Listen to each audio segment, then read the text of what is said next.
சீதா மகாலட்சுமி அவர்களுக்கு உம்மோடு பேச வந்த மழையையும் என்னையும் உங்கள் குடையை விரித்து நீங்கள் நிராகரித்து விட்டதால் நானும் கீழே விழுந்து உடைகிறேன்.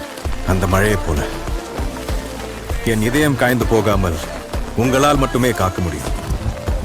இவன் உங்கள் ராம். என் பக்கம் போனவள தேடமில்ல, மூச்சு தள்ள என் தலைக்கும் ஏறவில்லை, பேர கேட்க தோணவில்லை, எனக்கோ தீர என்ன தூண்ட. இந்த அழகு பொய்யே பேசினாலும் அது நிஜம். நிஜம் கூட ஒத்துக்கணும்ல. அடியே